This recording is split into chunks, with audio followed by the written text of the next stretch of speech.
a gente começa o Pecuária BR de hoje conhecendo uma propriedade, a primeira propriedade a ingressar no GenePlus, um programa especializado em melhoramento genético. A fazenda fica em Bodoquena, em Mato Grosso do Sul, e a repórter Rosa Cabral esteve lá e traz mais informações. Estas imagens são na fazenda Bodoquena, em Miranda, no Pantanal do Mato Grosso do Sul. Foi a primeira propriedade no Brasil a entrar no GenePlus, o programa de melhoramento genético aplicado em gado de corte da Embrapa. E daqui, 15 animais selecionados para a prova de avaliação de desempenho do Nelore do programa GenePlus, também da Embrapa Gado de Corte de Campo Grande.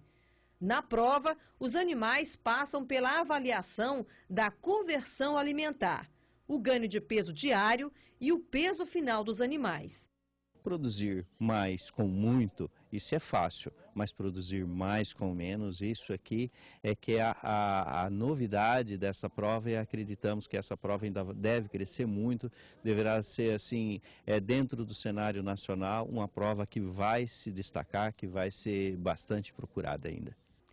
Os animais da Genética Aditiva, empresa do Mato Grosso do Sul, também estão participando.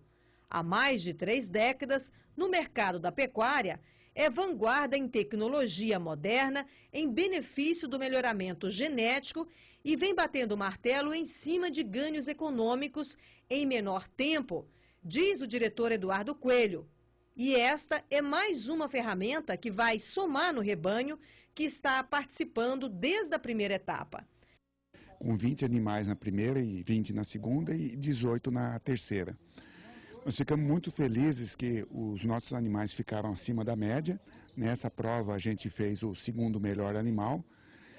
E é muito importante, a eficiência alimentar é uma característica econômica importantíssima e que a gente vai imprimir cada vez mais no rebanho. A gente tem como objetivo de trazê-los aqui, ver o resultado das avaliações e, obviamente, intensificar a utilização dos animais nos rebanhos para que eles sejam multiplicadores de genética qualificada e certificada. Os animais, eles ficam aqui pelo período de 10 semanas e a alimentação principal é baseada em silagem de sorgo, em farelo de soja, casquinha de soja, milho triturado e núcleo mineral. E todos esses animais, eles são das fazendas parceiras do projeto GenePlus da Embrapa. Pelo menos 20, espalhadas por várias regiões do Brasil, estão participando. E como é o controle da eficiência alimentar? Funciona assim: o animal tem um chip eletrônico na orelha e, ao se alimentar no coxo, é identificado pelo sistema automatizado. E quando ele for beber água, passa por uma plataforma que já é uma balança e registra o peso. O passo a passo é transferido para o sistema que mostra o consumo em tempo real. Então essa é a conversão alimentar, quantos quilos de alimento ele precisou para ganhar cada quilo. A eficiência alimentar é exatamente o inverso, para cada quilo que ele ganhou, quanto que ele precisou comer. E aí, quanto maior for o ganho em relação ao que ele comeu, melhor. Essas são as formas simples e que a gente consegue medir. E em seguida, a gente faz um tratamento com os dados, em que a gente faz uma avaliação de qual seria o consumo normal, entre aspas, o consumo que o animal deveria ter para ter aquele desempenho. A prova, que teve início no primeiro semestre de 2016, avalia outras características reprodutivas, como o perímetro escrotal, exame andrológico completo, congelabilidade e a carcaça, afirma o coordenador da prova e também gerente técnico do GenePlus da Embrapa, o Luiz Otávio. Segundo ele, o fechamento do trabalho vai mapear a conclusão genômica dos animais. A gente quer saber quanto que é de genética que faz os animais serem melhores, uns do que os outros. Então, nós vamos usar esses dados, fazendo um banco de dados. O ano que vem, esse ano somando as provas, deu mais ou menos 310 animais. tá ok? O ano que vem nós temos capacidade para testar cerca de 1.000 animais. E com esse volume crescendo, daqui a 2 anos, nós vamos poder estar começando a engatear, a informar a DEP genômica para esses animais, que paralelamente aos fenótipos, a gente está coletando todo o material biológico, extraindo DNA e genotipando esses animais. Na última etapa das 3, o ganhador da prova é um tourinho do criador que veio do estado vizinho, lá do Mato Grosso. É o seu Shiro Nishimura. E qual é a avaliação que o senhor faz dessa prova? Eu acho que isso vale a pena porque no fundo, nós estamos falando de carcaça, nós estamos falando de carne, nós estamos falando de carne de qualidade e carcaça de qualidade. Então, se isso é o que nós estamos buscando na seleção, eu quero levar esse animal para casa e reproduzir ele em maior quantidade possível. Esse é o dom que eu vejo aqui nessa prova. Bom, e agora o assunto é a nova legislação do controle da brucelose, uma doença infecciosa causada por uma bactéria. O jornalista Walter Puga Júnior conversou com o gerente de produtos da MSD, Emerson Botelho, sobre esse assunto. Acompanhe. Emerson, houve uma mudança na legislação. Agora, essa mudança, ela é muito acentuada ou é uma mudança tímida? Não altera muito o programa de controle de brucelose do passado, não? Não, Puga. Na verdade, a gente costuma dizer que é uma atualização, uma modernização do Programa Nacional de Controle de Brucelose, que é um programa já bem robusto, utilizado no Brasil inteiro, já pelos veterinários e produtores. São 2 grandes mudanças que aconteceram nessa nessa nova legislação, que foi promulgada agora no início de novembro. O que é a grande alteração? O programa já regia que todas as fêmeas de 3 a 8 meses elas são obrigadas a serem vacinadas contra a brucelose. Porém, na legislação anterior, essa obrigatoriedade era somente com a vacina da cepa B19. Atualmente, pela nova legislação, você pode utilizar, isso fica a cargo do produtor e do médico veterinário, eles que vão optar. A vacinação continua obrigatória na bezerra de 3 a 8 meses, mas ele pode usar a B19 ou a cepa RB51, a escolha do produtor ou do veterinário. Por que você considera isso uma mudança positiva, uma modernização? Isso poderia ter sido feito anteriormente? Na verdade, a RB51 ela já existe no mercado há um bom tempo, desde 2008 ela é comercializada no Brasil. Mas ela até então era só utilizada nos animais adultos. O que é a grande diferença da RB51 para a B19? A RB51 ela não tem interferência no teste diagnóstico da brucelose. Então, animais vacinados com a RB51, quando você faz o teste, ele não vai dar o que a gente chama de falso positivo, uma reação que é da vacina e que poderia dar a interpretação como se fosse doença. A B19 ela é obrigatória de 3 a 8 meses, porque se você fazer a B19 acima de 8 meses, você vai ter esse animal sempre dando um positivo e aí você não consegue separar o que é um animal doente de um animal vacinado. Então, essa modernização, essa possibilidade de uso da RB51 traz essa facilidade. Os animais vacinados de 3 a 8 meses com a B19, eles podem fazer o teste de brucelose depois de 2 anos de idade. Animais vacinados com a RB51, a qualquer momento, a partir dos 8 meses, você pode fazer o teste, não tem interferência. Então facilita, na verdade. Facilita para o controle. Por isso que a gente fala com a modernização. Nós começamos com um trabalho o Programa Nacional de Controle e Erradicação da Brucelose, ele é um trabalho, é um programa de longo prazo. Então a gente começa com a vacinação dos animais para reduzir a incidência da brucelose, que ainda é alta no Brasil. Alguns estados já está mais controlado, outros menos, mas a vacinação vem para reduzir essa incidência. E aí, lá na frente, quando a gente tiver essa incidência muito baixa, a gente pensar na erradicação. Então, quando a gente traz para o produtor a possibilidade dele fazer 2 vacinas, essa é um grande ganho, porque a gente aumenta essa pressão de reduzir a prevalência da doença no campo, porque aumenta a possibilidade de vacinação. Porque a outra vantagem da RB51, que pelo programa ela é obrigado a vacinar as bezerras de 3 a 8 meses. Mas a RB51 dava a ele a possibilidade de também vacinar animais adultos, e isso está previsto no novo programa. Ele pode utilizar a RB51 também nas fêmeas adultas, porque é uma vacina, tanto a B19 como a RB51, que só é feita nas fêmeas, não se pode fazer em machos. Agora, há outras mudanças também que são importantes nessa nova legislação? Sim, pontos que a gente chama muito a atenção. Então, o 3 a 8 meses ela é obrigatória, a vacinação continua, né? Agora com a possibilidade de fazer a B19 ou a RB51, a escolha do médico veterinário ou do pecuarista. Nessa fase, como a vacinação é obrigatória, somente veterinários credenciados no programa, que fizeram curso, que são vacinadores, que a gente chama da brucelose, é que podem fazer a solicitação e a vacinação. Por que isso? Porque como existe um programa, é a forma de comprovar que aquela fazenda cumpriu a regra da obrigatoriedade da vacina é através dessa solicitação do médico veterinário credenciado. E ele também, quando ele faz esse credenciamento, ele é preparado para utilizar essa vacina, porque a brucelose é uma zoonose. O que é isso? É uma doença que pode passar dos animais para o ser humano. Então, ela pode passar para quem manuseia a vacina de forma errada, né? É uma vacina segura, mas ela, se você injetar em você mesmo, por exemplo, ou cair na mucosa, você pode se contaminar. Então, esse é o cuidado. Agora, para os animais adultos, qualquer médico veterinário pode prescrever, né, em conversa com o proprietário da fazenda, tendo interesse, ele pode utilizar. Então, nós abrimos mais o leque de opções de vacinação e, com isso, um maior controle. A outra mudança, animais vacinados com B19 no passado, eles eram obrigados a ser carimbados na face com um V e o último dígito do ano.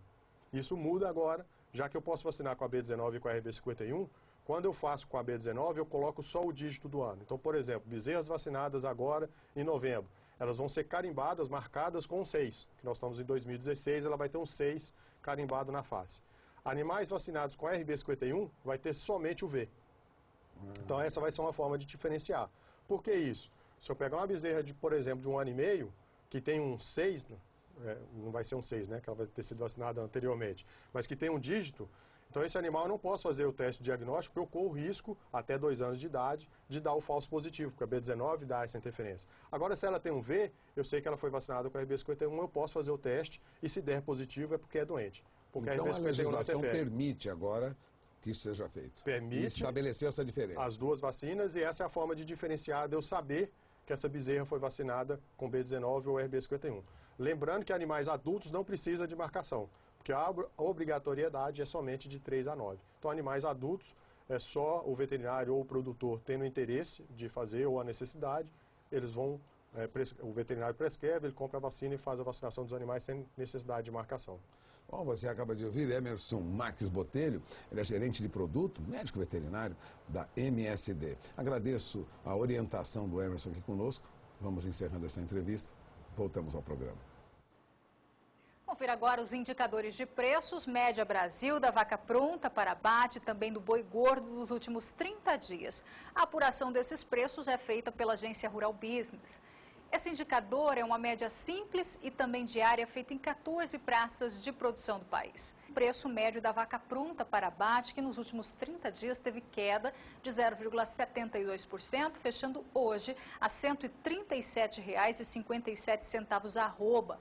Sai do dia 2 de dezembro de 2016, R$ 138,36 a média da arroba. Nos últimos 30 dias, a maior cotação nesse período foi no dia 2 de dezembro e hoje fecha, portanto, em queda, R$ 137,57, o preço médio da vaca pronta para abate, segundo a agência Rural Business. E agora eu trago o preço médio do boi gordo. Nos últimos 30 dias também teve queda de 1,10%, fechando hoje a R$ 146,61 a arroba. Sai do dia 2 de dezembro de 2016, R$ 147,23 a arroba, maior cotação no período de 30 dias. E segue em queda até a data de hoje, uma queda de mais de 1%, fechando então hoje a R$ 146,61 o preço médio do boi gordo, segundo a agência Rural Business. E no próximo bloco você acompanha o preço do bezerro dos últimos 30 dias. E também uma pesquisa feita pela Acrimate, Associação dos Criadores de Mato Grosso, que aponta o panorama da pecuária de corte em 2016 no estado. Nós já voltamos.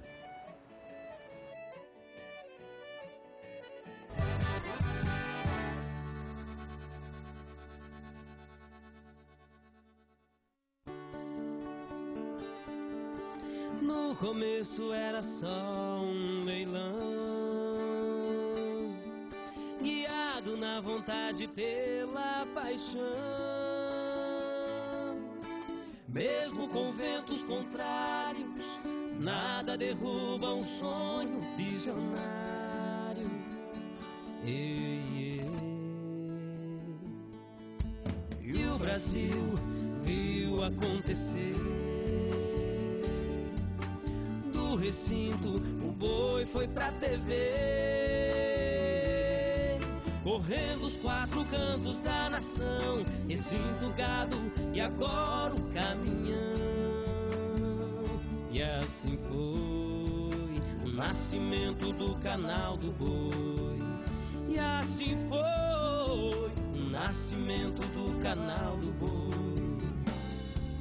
Agrocanal e o novo vi chegar, Conexão BR entra no ar. Os canais que formam o nosso SBA. E comemorar mais um ano com SBA. E prosperar mais um ano com SBA. E comemorar mais um ano com SBA.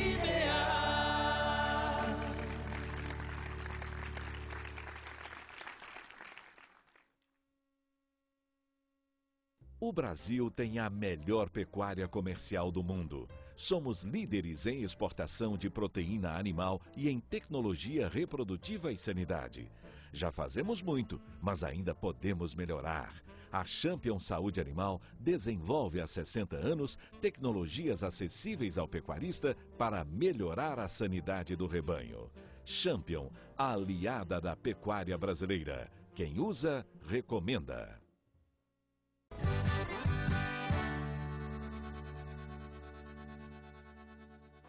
Pecuária BR de volta e a produção de leite no sul do país caiu pelo 2º mês consecutivo. E isso limitou o aumento na captação de leite na média nacional. Isso em plena safra. As informações é do último levantamento do CPEA. Acompanhe. De outubro para novembro do ano passado, o índice de captação do leite do CPEA teve ligeira alta de 0,6%. Nesse período, houve recuo de 4,7% na produção de Santa Catarina, de 2,5% no Rio Grande do Sul e de 0,4% no Paraná.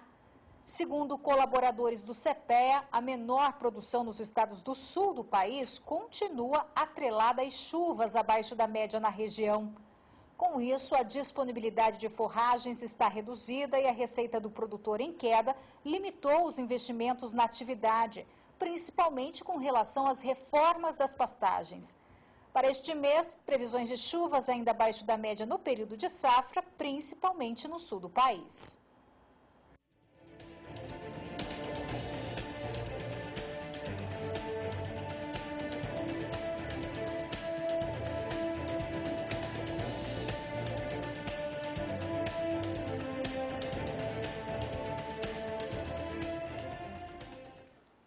Agora você acompanha os preços do bezerro dos últimos 30 dias em algumas praças de produção do país. A apuração desses preços é feita pela agência Rural Business. E eu começo pelo estado do Rio Grande do Sul, onde o preço do bezerro, o bezerro de 8 a 12 meses, nos últimos 30 dias, olha só, teve queda de mais de 4%, 4,35%, fechando hoje R$ 1.100 a unidade, isso desde o dia 19 de dezembro. No dia 2 de dezembro do ano passado, R$ 1.150 era a cotação da unidade do bezerro no Rio Grande do Sul. Agora vamos para o Paraná saber como fica o preço do bezerro. Paraná, 8 a 12 meses, preços estáveis, fechando a R$ 1.200 a unidade desde o dia 14 de dezembro. A maior cotação nesse período de 30 dias foi no dia 7 de dezembro do ano passado, R$ 1.210 a unidade do bezerro no estado do Paraná. Agora, no estado de Mato Grosso.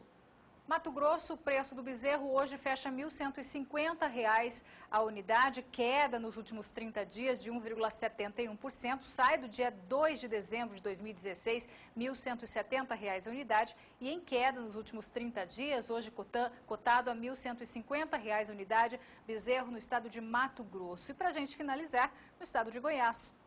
Em Goiás, o bezerro fecha nos últimos 30 dias em queda também de 2,5%, fechando hoje R$ 1.170 a unidade, isso desde o dia 31 de dezembro. Sai do dia 2 de dezembro, R$ 1.200 a unidade do bezerro no estado de Goiás e em queda, portanto, nos últimos 30 dias, fechando o bezerro R$ 1.170 a unidade no estado de Goiás.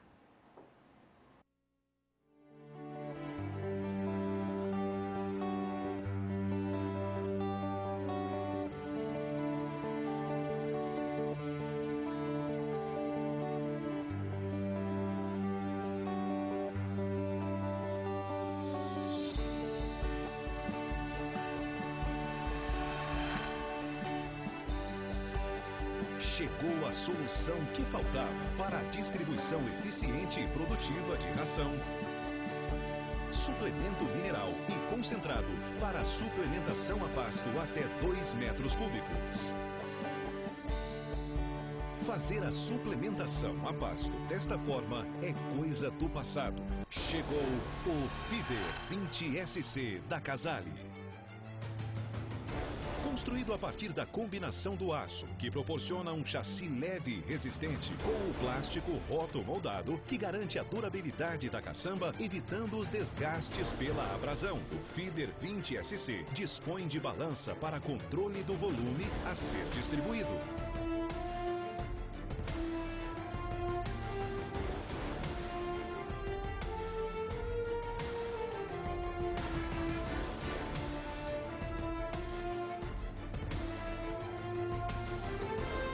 Ou então, do sistema GeoPack Control, que integra a balança ao GPS, permitindo uma gestão eficiente e completa do trato, com definição de rotas, geração de relatórios e muito mais.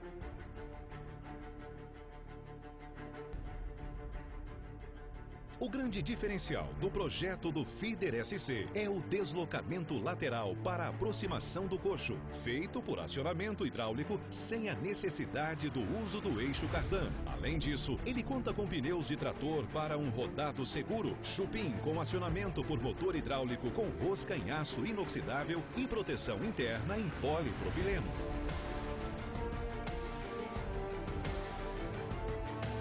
Coloque mais rentabilidade e eficiência no seu negócio. Coloque um Feeder 20SC e dê adeus ao trabalho pesado e pouco produtivo.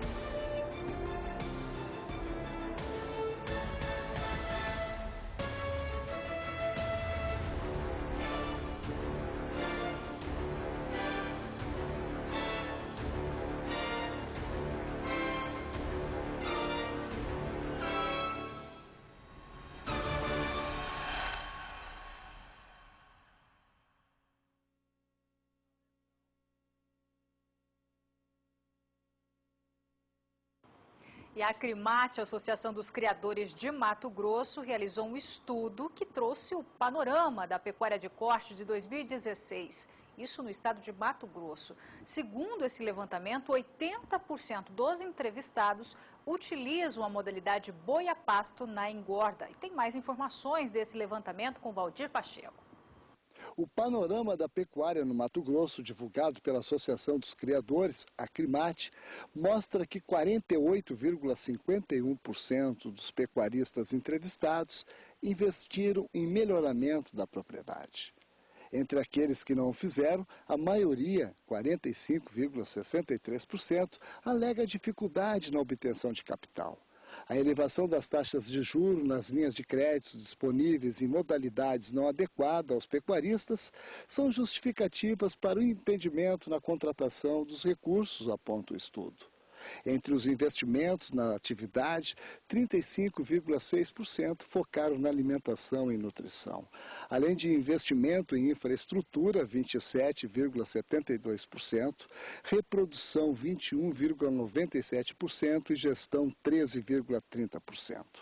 A engorda do rebanho bovino estadual continua sendo feita majoritariamente a pasto. com predominância de 81,41% desse sistema. O semi-confinamento e confinamento respondem por 18,25% do tipo engorda adotado pelos pecuaristas mato-grossenses. A pesquisa realizada pela Acrimate deriva da aplicação de questionário aos pecuaristas durante 6 meses de visitas em 30 municípios mato-grossenses espalhados por 7 micro-regiões do estado durante o projeto Acrimate em Ação. Nesta 6ª edição foram analisados 2.481 questionários, sendo 69% a mais em relação a 2015. Valdir Pacheco para o SBA. E dando sequência ao preço do bezerro dos últimos 30 dias, outras praças de produção do país. Lembrando que a apuração desses preços é feita pela Agência Rural Business. Eu começo pelo estado de São Paulo. Em São Paulo, o bezerro de 8 a 12 meses, nos últimos 30 dias, o preço teve queda de 3,85%, fechando a R$ 1.250 a unidade, isso desde o dia 19 de dezembro de 2016. Sai do dia 2 de dezembro do ano passado, R$ 1.300 a unidade e em queda nos últimos 30 dias, fechando a R$ 1.250 a unidade na data de hoje, bezerro no estado de São Paulo. Agora, Minas Gerais. Em Minas Gerais, o preço do bezerro hoje chega a R$ 1.100 a unidade, queda nos últimos 30 dias de 6,78%. Agora vamos lá para a Bahia. Na Bahia, o preço do bezerro fecha hoje a R$ 1.080, alta nos últimos 30 dias. O bezerro na Bahia, uma alta de quase 6%, 5,88%.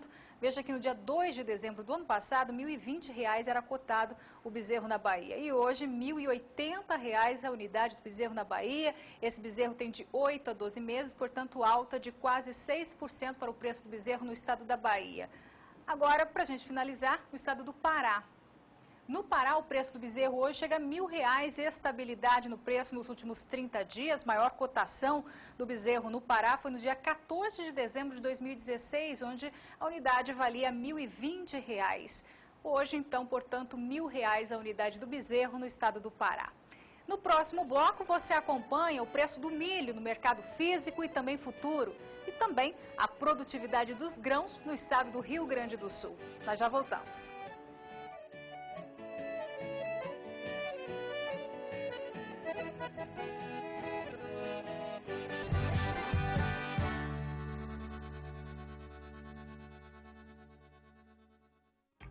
Atenção produtor! Problemas com mastite, carrapato, venimose ou diarreia no rebanho? Ruminar é a solução. Adquira nossa mega promoção com 50% de desconto e pagando pelo cartão de crédito, você ganha na hora um super brinde. Ligue do seu telefone fixo para o nosso 0800. Do celular, ligue a cobrar ou mande um WhatsApp. Ruminar, quem usa indica. Não perca este grande evento. Leilão virtual de corte Leilosat. 6 de janeiro, sexta, às 8h30 da noite. Oferta de animais de corte para cria, recria e engorda. Leilão virtual de corte Leilosat. 6 de janeiro, sexta, às 8h30 da noite. Realização Leilosat. Transmissão Canal do Boi.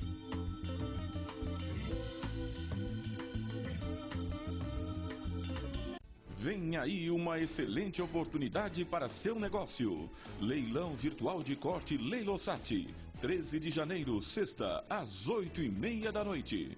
Oferta de animais de corte para cria, recria e engorda. Leilão virtual de corte Leilosat. 13 de janeiro, sexta, às 8h30 da noite. Realização Leilosat. Transmissão Canal do Boi.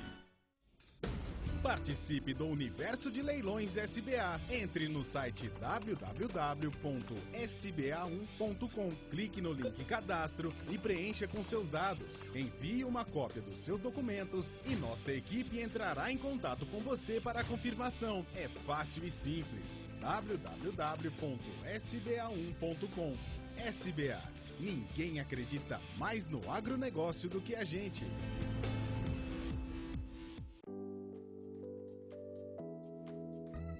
Eu sou o Renato e eu vou estar com vocês aqui no SBA Gourmet de segunda a sexta às 19h30 e aos domingos bem cedinho, às 7 da manhã, aqui no Canal do Boi. gastronomia e vários outros assuntos que envolvem um dos maiores prazeres da vida. Muitas receitas, entrevistas e viagens. SBA Gourmet, aqui no Canal do Boi. Sirva-se à vontade.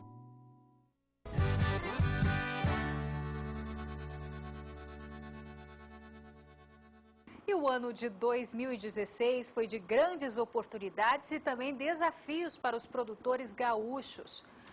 A produtividade dos grãos superou as expectativas e os preços favoreceram a comercialização dos produtos. Veja o balanço desse assunto na reportagem de Viviane Lara. O agronegócio liderou as exportações no Rio Grande do Sul no primeiro semestre. Em maio, o setor foi responsável por 75% de todas as vendas do estado para fora do país. O complexo soja esteve à frente das negociações. A produção da oleaginosa também superou a estimativa inicial e atingiu cerca de 16 milhões de toneladas na última safra. Soja foi uma safra boa. Tivemos uma normalidade no clima, né? Preços também foram bons. O mercado internacional teve uma alta em função da estabilidade política no Brasil, né? Então, tivemos uma cotação do dólar alta. O bushel também acima de $10 o bushel, né? Então, a soja foi excelente, produção boa e preço bom. No estado, o milho sofreu com as intempéries climáticas e redução de área plantada, mas quem continuou investindo na cultura obteve maior liquidez na comercialização. Milho, inicialmente, tivemos um prejuízo com a geada. Nós perdemos, assim, mais de 80% das lavouras com a geada dia 26 de setembro. Então, quem conseguiu plantar de novo ou quem plantou no tarde pegou preços excelentes, acima de R$50 as sacas. 2016 foi marcado pelo alto preço pago pela soja e pelo milho. A soja alcançou picos de R$ 93 aqui no interior do Rio Grande do Sul. Já o milho aumentou quase 50% do valor praticado atualmente. Com baixos estoques, houve reajuste no abastecimento no primeiro semestre e o milho alcançou cotações recordes, chegando a R$ 60 a saca em média no sul do país. A situação foi normalizada após a colheita da safrinha no segundo semestre. Nós tivemos algumas dificuldades de abastecimento pontuais, que é onde o preço explodiu no milho, né? Justamente porque nós não tínhamos ainda a definição da safrinha. Isso foi lá por volta aí do mês de julho, agosto, por ali, né? Daí depois que se definiu a safrinha no Paraná, praticamente aí os preços voltaram os patamares que nós temos hoje, que é em torno aí de R$32 a R$35, dependendo da praça, né? Para a soja, o ano também foi agitado. A combinação de Chicago e o dólar valorizado, aliado à menor oferta, elevou os preços da oleaginosa. No mês de janeiro, nós tivemos o bushel em torno de 8,70, o dólar 4,05. E de lá para cá, até o mês de abril, de janeiro ao mês de abril, nós tivemos uma elevação nos preços, justamente por conta principalmente do dólar. Do mês de abril até mês de julho, por ali, houve outros eventos que fizeram com que os preços oscilassem. Por exemplo, essa questão política interna aqui no Brasil, isso fez com que o dólar tivesse uma retração. No mês de abril nós tivemos, por exemplo, o dólar em torno aí de 3,50, enquanto que janeiro era 4,05, né? E ele veio a 3,28 em julho. Então, essa questão política interferiu muito nas cotações dos preços aí. Nas cotações do bushel, o que permeou essas oscilações foram o desenvolvimento, a incerteza, né, do desenvolvimento da lavoura dos Estados Unidos. Os Estados Unidos aumentou a área de soja, diminuiu um pouquinho a área de milho, mas naquele momento tinha-se uma expectativa, talvez, de frustração em função do clima americano, né? Então, por isso, as cotações em Chicago subiram significativamente e foram até 11,70, né? E aí nós tivemos essas cotações aí em torno de R$92, R$93, né? A venda de boa parte da produção a níveis de preços interessantes, aliadas a uma demanda de exportação aquecida, trouxe boas oportunidades para os produtores ao longo de 2016. Bom, e ainda falando em grãos, vamos saber agora, direto da Bolsa de São Paulo, com Walter Puga Júnior, como é que ficou o preço do milho no mercado físico e também no mercado futuro, né, Puga? Boa noite para você, mas antes disso, como é que ficou o dólar? Tivemos, Renata, no encerramento dos negócios de câmbio em 2016, uma queda de quase 18% para o dólar no mercado. Nós elaboramos aqui um gráfico, aliás, desde a quinta-feira passada nós temos mostrado esse gráfico. O dólar tende mesmo a uma baixa acentuada, considerando aí os números de 2016. Veja, vamos lembrar, logo no início do ano, por volta do dia 4 aproximadamente, o dólar era negociado aí na faixa de R$ 4,03. Subiu muito, né? Com o acirramento da crise política no país, passou de R$ 4,15, estava em 21 de janeiro do ano passado a R$ 4,16. Agora veja, daí para frente, o dólar foi se ajustando a um valor mais baixo. E depois do impeachment, depois da posse do novo governo, tendência de queda trouxe o dólar perto aí de R$ 3,10. Na mínima, no dia 24 de outubro, a R$ 3,12. O Banco Central atuou muito neste período para evitar uma queda maior. Ocorreram até previsões de que nós teríamos o dólar na faixa de R$ 3,00. E no final do ano, contrariando a expectativa de que nós teríamos dólar na faixa de R$ 13,50, o que nós vimos foi dólar encerrando, como você vê, a R$ 3,25. Portanto, uma queda de quase 18%, uma queda de 17,67% para o dólar. Agora, na sexta-feira, dia 30, quando nós estivemos paralisação, né, estivemos fechados aqui na BMF-Bovespa, o mercado financeiro não operou, nós tivemos já uma modificação nesse cenário para moedas de países emergentes. E isso terminou por ocorrer hoje. Na retomada dos negócios no Brasil do mercado de câmbio, o dólar encerrou a R$ 3,28 mais 50, ganhou mais de 1%, ou seja, o dólar se valorizou, né, a 13,28 mais 50, o dólar teve aí uma valorização, o que já ocorria no dia 30, e hoje, sem a referência do mercado americano, o que nós tivemos foi, na verdade, uma pequena correção. Agora, o dólar ampliou essa alta frente ao real, subiu aí mais de 1%, segundo especialistas, porque o movimento decorre de cobertura de posições no mercado financeiro e retirada de recursos do Brasil, com efeito, lógico, mais acentuado, porque poucos negócios foram realizados. Se algum recurso foi retirado do Brasil logo no início do ano, esse número aparece com maior, vamos dizer, com maior intensidade, né? Portanto, nós tivemos aí uma alta do dólar. Agora, é lógico que o dólar causa, lógico, mudanças nas cotações, mas hoje nós não tivemos operação para o mercado de produtos agrícolas, nem na Bolsa de Chicago, tampouco em Nova York, nós não tivemos operação também em Londres, então, sem a referência dessas bolsas, o mercado de milho ficou um pouco perdido, né? Lembrando que no último dia 30, o que nós tivemos no mercado internacional era uma operação na Bolsa de Chicago que trouxe o milho em alta de mais de 2 centavos de dólar por bushel, mas também não mudou muito o quadro, não. O milho para março lá nos Estados Unidos subia no dia 30, sexta-feira, antes do final do ano, para $3,52 por bushel, né? Isso ocorreu porque o Departamento de Agricultura dos Estados Unidos, né, falou sobre exportações, divulgou seu relatório e apontou vendas de mais de 568 mil toneladas de trigo da safra 2016-2017. Isso acabou puxando um pouco o mercado do milho. Então, nós tivemos uma alta para o milho lá. Agora, hoje, sem a referência do nosso mercado, veja como fecharam as negociações segundo o CPEA. Em média, o milho continua na faixa de 38. Em média, R$ 38,51 a saca, alta de mais de 30 centavos de real por saca.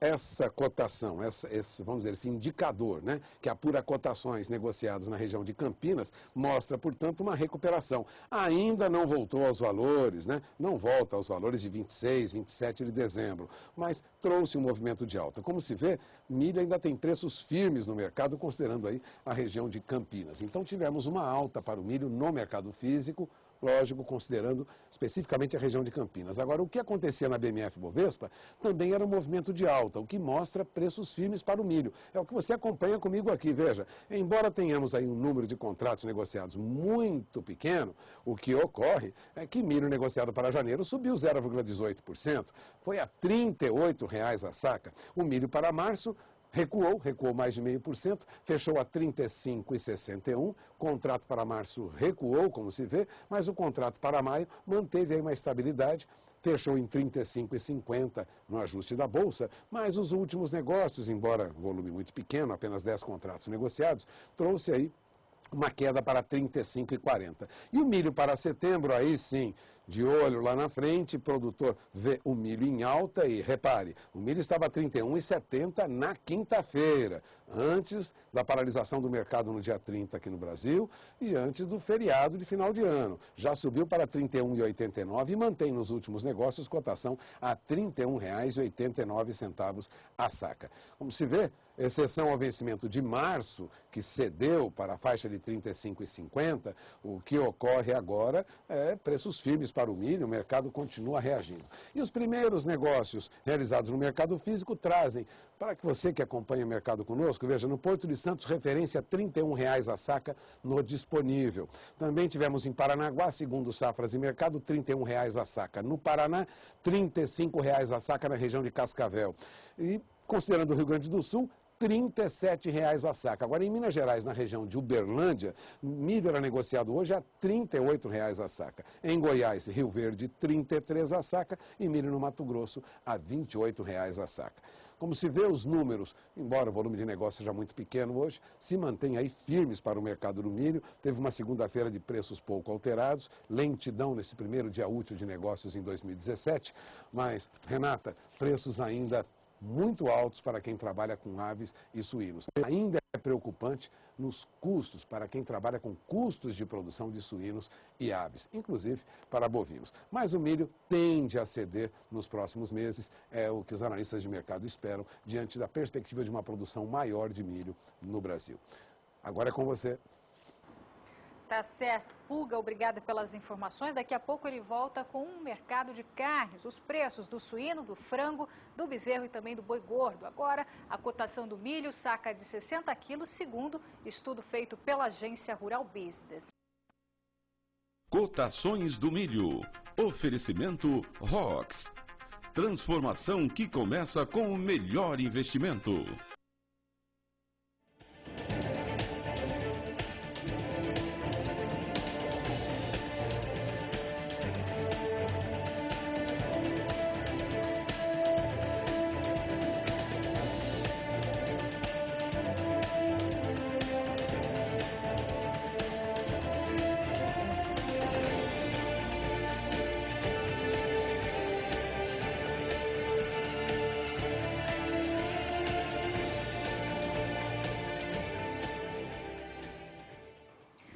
Preços recordes do milho em 2016, a lucratividade e o custo de produção caiu significativamente. Mas no último mês houve recuo no custo de produção e a lucratividade melhorou. Acompanhe na reportagem.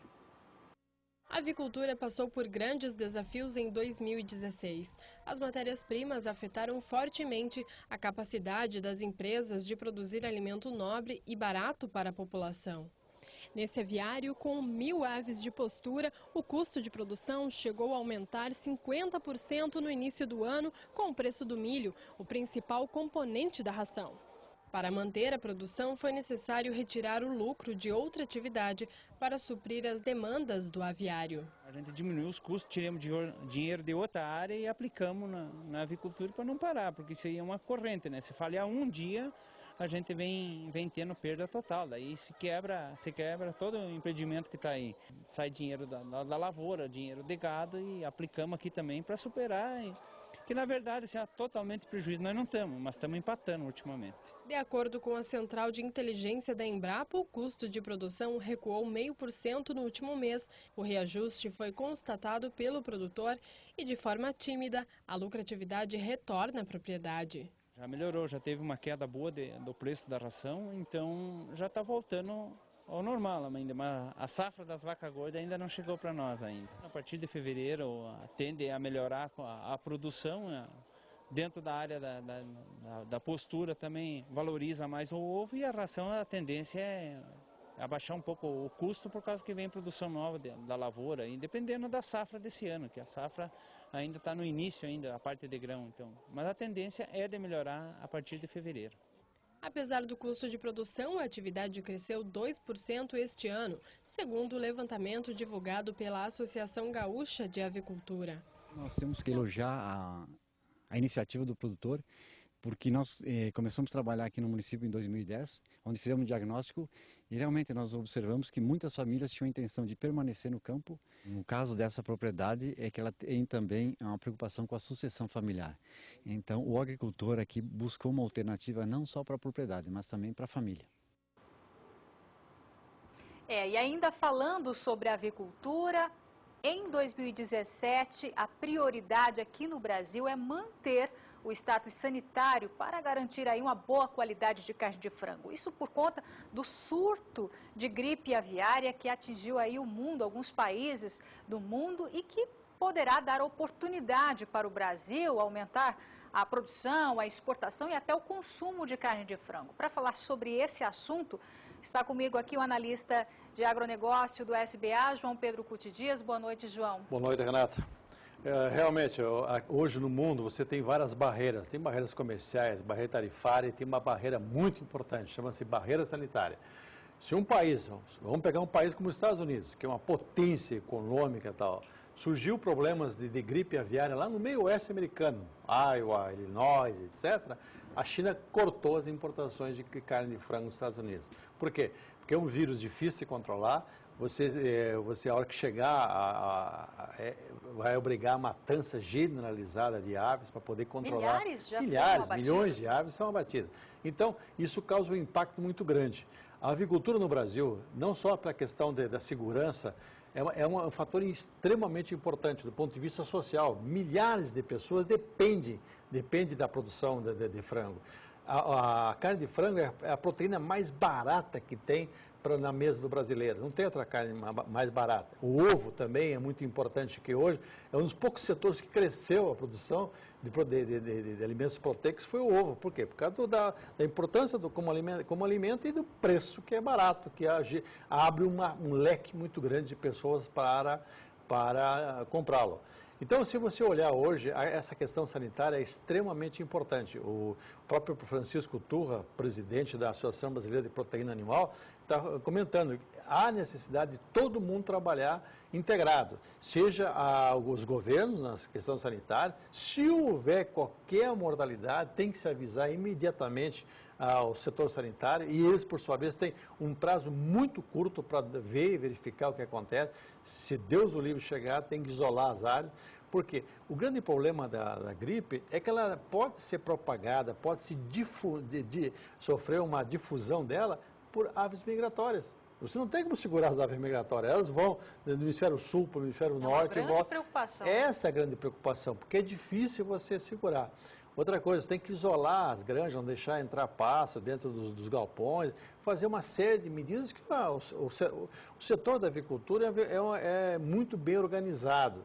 Só que no Brasil inteiro tem criação de aves soltas, tem qualquer fazenda, qualquer chácara, qualquer sítio tem. Então, é um problema que é complexo. E o Brasil até agora tem o status de não ter a gripe aviária no Brasil. Então, é muito importante para o Brasil, tanto do ponto de vista comercial. Você tem hoje as exportações de frango superam 5 bilhões de dólares. O Brasil tem uma liderança no mercado mundial, disputa com os Estados Unidos a liderança, mas está na frente. Ou seja, se consolidou como uma grande indústria no Brasil, que é a produção de carne de frangos e de ovos. Então, essa é uma preocupação que tem que ser difundida para todos os setores. E você, em qualquer criação, no caso do bovino, a febre aftosa, por exemplo, que o Brasil praticamente conseguiu eliminar do seu território. Hoje, faltam só 3 estados para receber o certificado da Organização Internacional de Epizotia. É outro assunto importantíssimo, temos que cuidar disso aqui. Agora, o Brasil teria que trabalhar em bloco, no caso específico dos bovinos, junto com os demais países da região, com a Bolívia, com o Paraguai, porque todos nós dependemos disso aqui. Então, você pega o Mato Grosso do Sul, tem tem mais de 2.000 quilômetros de fronteira com o Paraguai. Tem que ter cuidado. O Paraguai também, a exportação de carne bovina, o comércio de carne bovina é importante para a economia paraguaia. O caso da Bolívia, a mesma coisa. Ou seja, quando você tratar de assuntos sanitários, não tem que se preocupar com a fronteira. A fronteira não existe, porque o animal passa de um lado para o outro. Mas na prática, João, como é que o produtor pode se proteger? Ele tem que estar bem informado, qualquer problema ele tem que procurar assistência veterinária, ele tem que estar acompanhando. Se ele é um criador de frangos ou de aves em geral, ele tem que estar bem integrado com a empresa para quem ele vende, ele tem que ter cuidado com os animais que ele compra, que ele aloja. Tem que haver uma preocupação extremamente séria, porque isso compromete não só ele, compromete a economia regional e atrapalha o Brasil como um todo. Então, esse alerta que o Torra fez é uma hora boa, tem que avisar. O Brasil tem um estado sanitário invejável, vamos mantê-lo. E para mantê-lo, nós precisamos fazer o quê? Nós temos que ter cuidado, nós temos que observar as regras básicas que todas as integradoras, as cooperativas, todas elas estão mostrando. E o Brasil tem uma vantagem, que o Brasil tem condições de produzir alimentos com menor uso de antibiótico ou até sem antibiótico. Isso é um outro campo que vai crescer muito no mundo. A carne bovina, por exemplo, nos Estados Unidos, a carne de animais que não tem resíduo de antibiótico, ela vale 20% a 30% mais. O Brasil cria animais no campo, 90% é terminada a campo. Você tem menor necessidade de aplicar antibiótico. Então, nós temos que valorizar esses pontos que nós temos positivos, porque são importantes para abrir mercado, para melhorar a rentabilidade, para vender por um preço mais justo. Então, isso é importante. No caso do frango, mesma coisa. Nós temos que usar probióticos, outras alternativas não antibióticos. Para quê? Para você criar uma condição positiva para a nossa carne, para o nosso produto e disputarmos esses mercados mais exigentes, como agora estão brigando para entrar no mercado japonês, com suínos, no mercado da Coreia do Sul, enfim, conseguimos entrar nos Estados Unidos, apesar que as vendas são muito modestas, não sei por que razão que está muito modesta as exportações de carne bovina para os Estados Unidos, mas o Brasil tem esses status sanitários invejável, graças a um trabalho integrado dos órgãos de fiscalização, do Ministério da Agricultura, dos produtores, das cooperativas, das suas integradoras, enfim, de toda a cadeia do setor. E esses países que são importantes aí na importação e exportação, principalmente na avicultura, é um momento de reflexão com esse surto todo de gripe aviária, né, João? Todo mundo fica preocupado. Se você olhar na China, por exemplo, onde apareceram alguns focos, em Hong Kong apareceu focos, todo mundo fica preocupado. Por quê? Se criam automaticamente barreiras e fica difícil de você controlar, porque é um vírus que tem uma capacidade de se multiplicar, de se difundir extraordinária. E isso é difícil de você controlar. E como nós falamos no começo, ou seja, você tem aves migratórias que não respeitam fronteira, que não respeitam, elas entram... E como é feito esse controle dessas aves? Eles acompanham, monitoram, acompanham tudo isso aqui para, se houver, porventura, algum caso de mortes de animais, ele chegar lá, isolar a área, etc., para evitar que haja contaminação nas áreas, na produção comercial. Tá certo. Obrigada pelas informações, João. Valeu. Bom trabalho para todos nós aí, Deus quiser. E agora você acompanha a cotação do frango.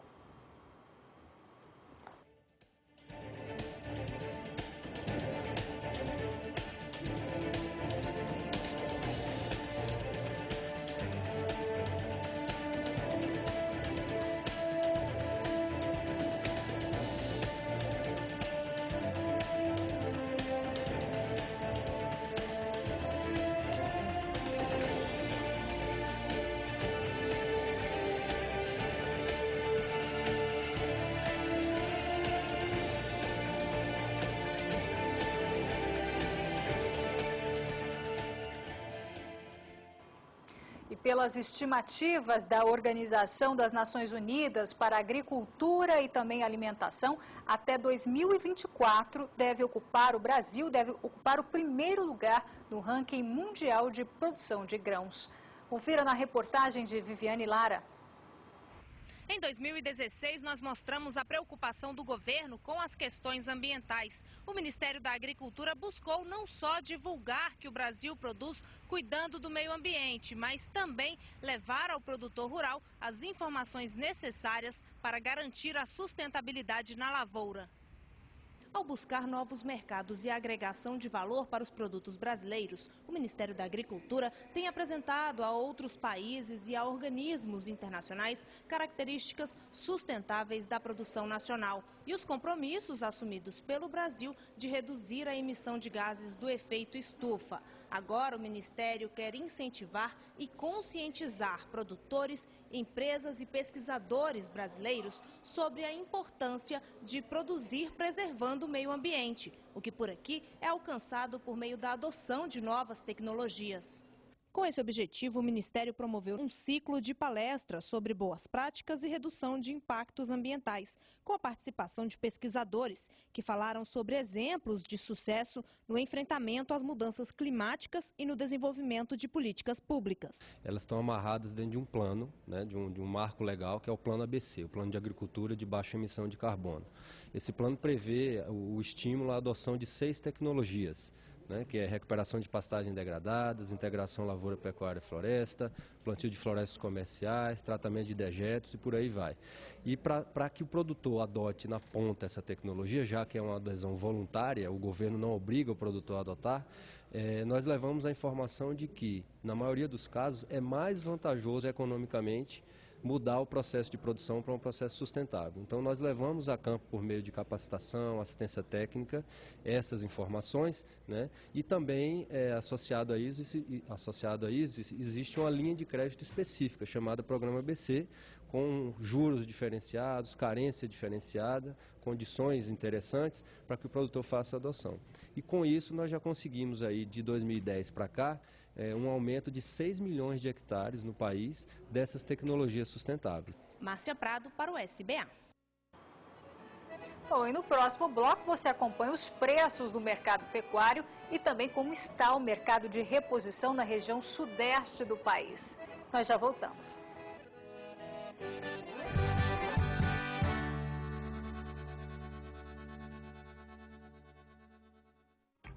Atenção, produtor! Problemas com mastite, carrapato, verminose ou diarreia no rebanho? Ruminar é a solução.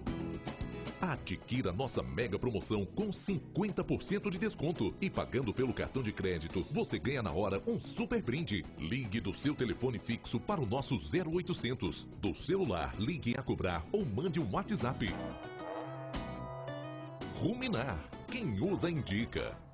Não perca este grande evento.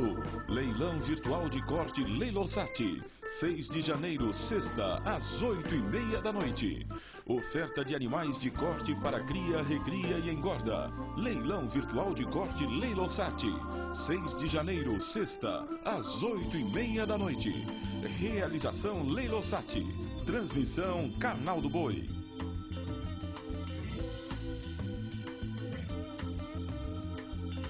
A Ecopontes apresenta a você, amigo produtor, a melhor solução em pontes rurais do mercado. É a Eco Range, uma linha de pontes com alma de aço e tabuleiro em madeira tratada, resultando num produto com grande capacidade de cargas e excelente qualidade. Conheça também nossas demais linhas, como Eco Mix, Eco Arco, Eco All Steel e Ecotex. Ecopontes, você jamais ficará isolado. Ligue para 18 2101 6199 ou acesse ecopontes.com.br. Vem aí uma excelente oportunidade para seu negócio. Leilão virtual de corte Leilosat. 13 de janeiro, sexta, às 8h30 da noite.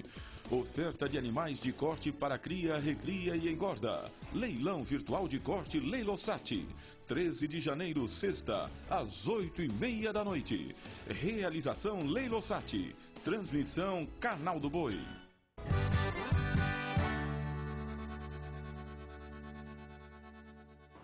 Pecuária BR de volta e agora com o mercado de reposição. Vamos saber a relação de troca do boi gordo com o gado de reposição, boi magro, garrote e também bezerro, nos estados da região sudeste do país.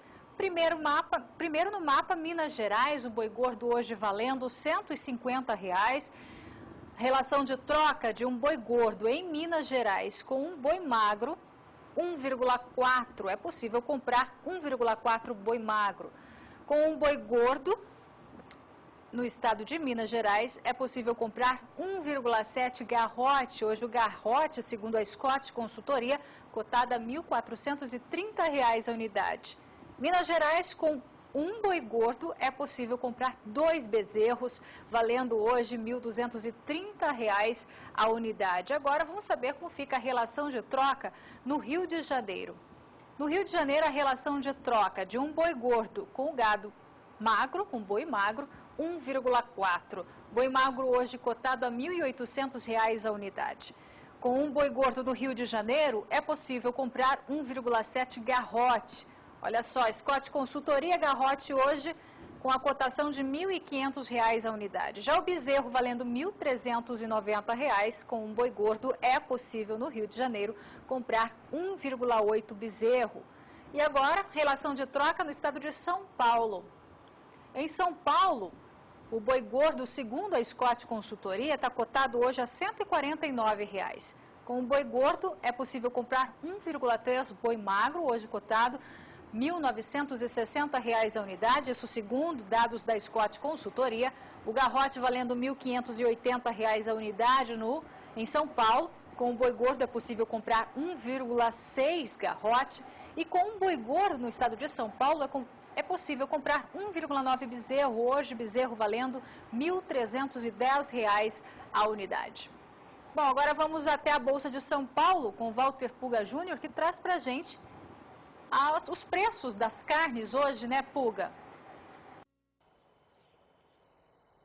Bom, Renata, o que nós temos é o mercado de suínos ainda em recuperação, viu? Mais um dia de alta, segundo o CPEA. Sempre tendo como referência o mercado de Santa Catarina, que é um mercado que, vamos dizer, é referência mesmo para todo suinocultor que trabalha em diferentes regiões do país. Agora, veja o que está ocorrendo segundo o CPEA. Lá em Santa Catarina, nós temos suíno vivo em recuperação, mas uma recuperação muito tímida, né? Você vê que a alta é de 0,27%, de R$ 3,68 sobe para R$ 3,69 o quilo do suíno vivo em Santa Catarina. Mas vamos lembrar que este valor é um valor que se soma a uma alta que tem sido constante para suinocultor, pago ao suinocultor em Santa Catarina e em outras regiões do país. Portanto, continua alta para os suínos, mesmo depois do período de festas. Já para frango congelado, a situação continua bem delicada, porque no dia 29, nós já tínhamos no interior de São Paulo uma queda de quase 4,30% para a média dos negócios com frango. Hoje, uma leve recuperação, veja, frango congelado em São Paulo opera em média R$ 4,06 por quilo, eu falo de frango congelado só no estado de São Paulo. A diferença entre 29 de dezembro e o primeiro dia deste ano de negociação é de apenas 1 centavo, subiu 0,25%. Mas vale lembrar essa queda superior a 4,25%, quase 4,30%, que nós tivemos no encerramento dos negócios apurados pelo CPEA em dezembro. Então, frango, mesmo com essa recuperação, não traz de volta preços que remunerem o produtor como ele gostaria que estivesse, né? E os custos, como nós vimos, ainda continuam altos, com o milho ainda na faixa de R$ 38 a saca. Agora, preocupação continua com a influenza aviária, viu, Renata? A Alemanha suspeita de um novo caso de contaminação em aves, desta vez no distrito de Cloppenburg. O nome alemão sempre é complicado, né? Segundo uma nota publicada pela página oficial do distrito na Alemanha, se confirmada a doença, aproximadamente 8.200 perus serão sacrificados. Por enquanto, a infecção da cepa H5N8 da gripe aviária foi confirmada na região de Oldenburgo, na Baixa Saxônia. Agora, o teste final será feito pelo Instituto Federal de Pesquisa de Saúde Animal, lá da Alemanha, ainda está pendente. Agora, para se ter uma ideia da gravidade, diante do risco de contaminação na Alemanha e da gravidade da influenza aviária em toda a Europa, as autoridades alemãs já isolaram a região mesmo antes do resultado desses exames. Tomaram uma atitude radical. A gripe aviária já levou ao abate mais de 90 mil perus, galinhas e frangos, patos também, na semana passada nas fazendas da região da Baixa Saxônia. A Associação Brasileira de Proteína Animal, aqui representada, né, por pelo Turra, tem acompanhado a evolução da doença no mundo, já contabilizou aí casos de influenza aviária em 20 países, fora Hong Kong, né? Isso ocorre em pouco tempo, do início de novembro para cá. Agora, o Brasil é o único entre os grandes produtores globais de carne de frango, carne de aves em geral, que não registrou nenhum caso da doença, Renata. Agora, é importante repetir sempre esse alerta. Mesmo assim, já no começo de dezembro, né, o Ministério da Agricultura do Brasil emitiu um alerta sanitário. Então, mais um alerta aqui para quem trabalha com aves, né?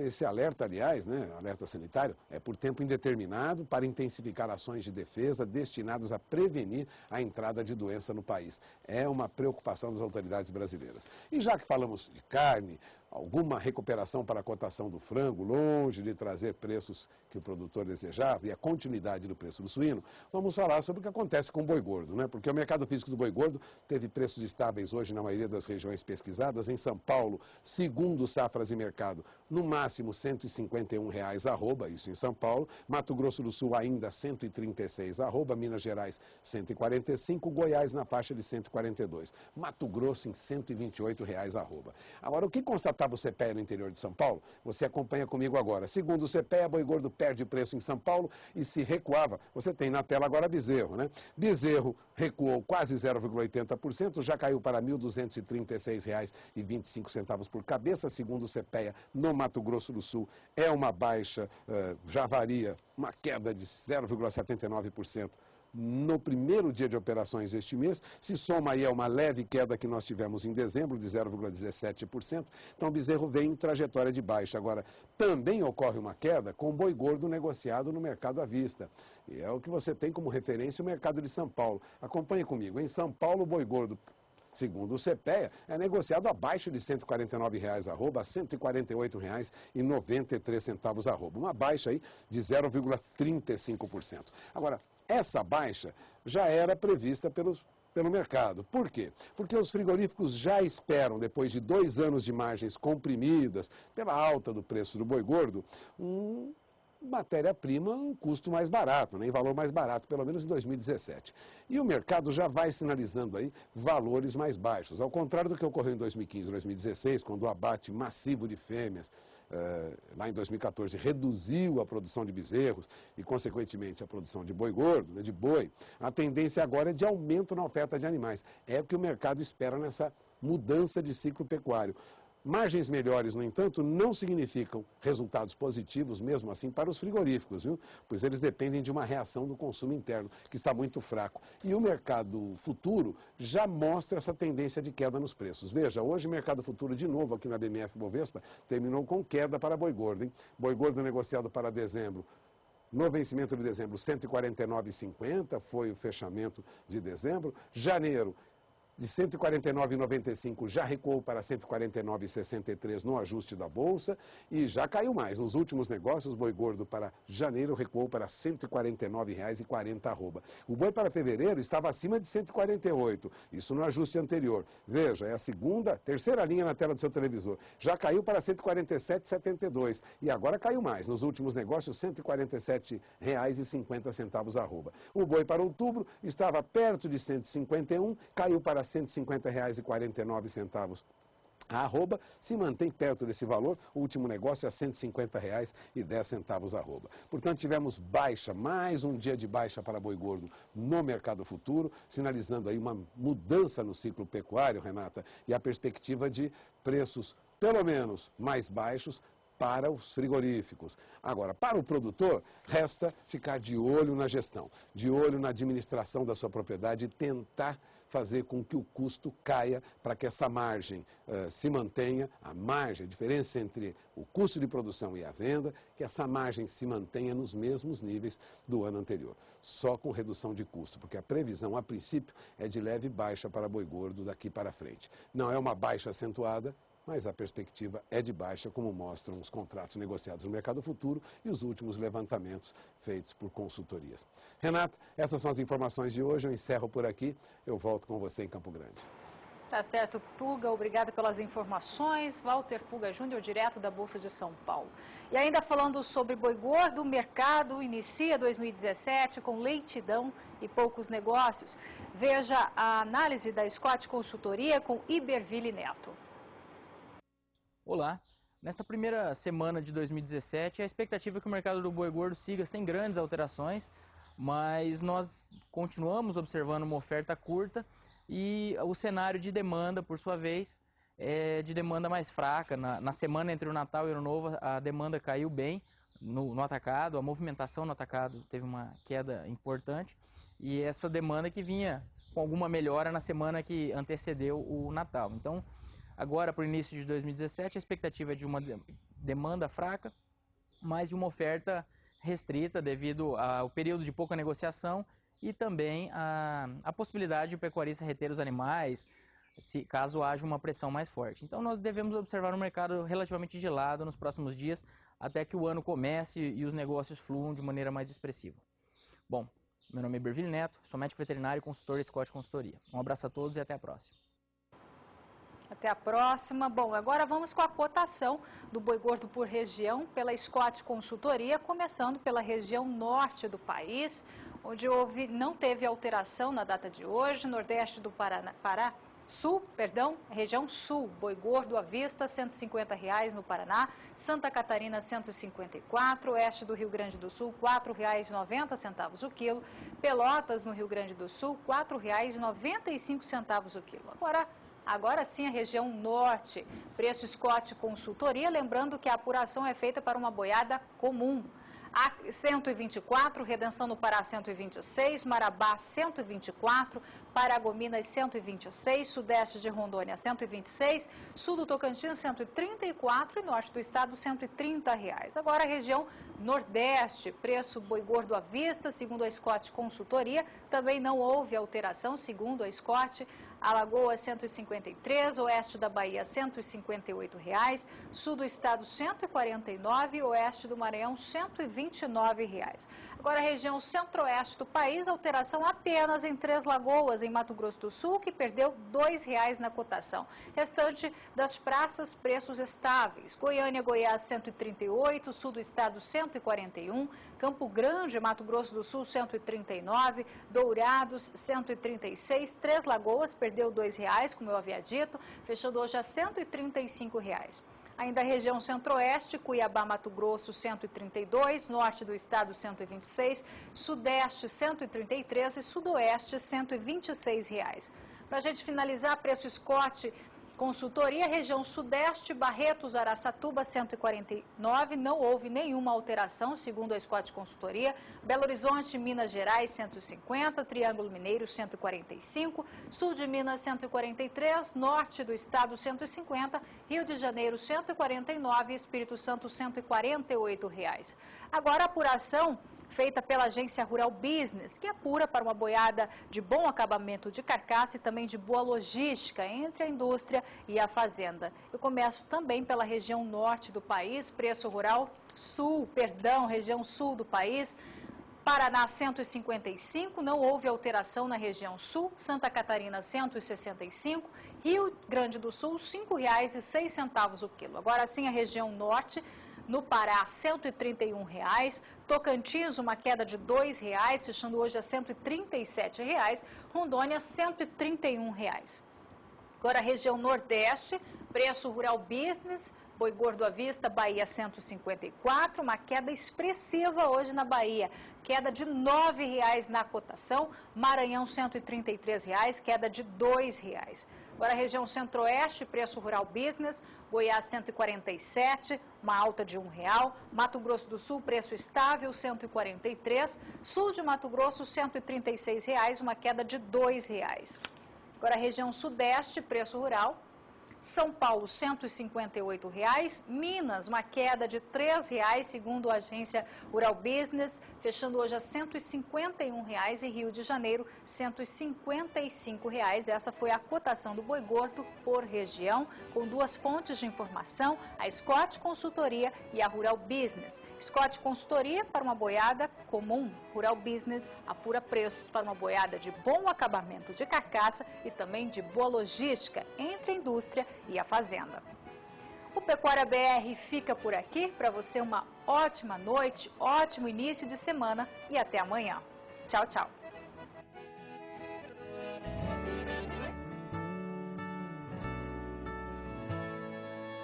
Brasil.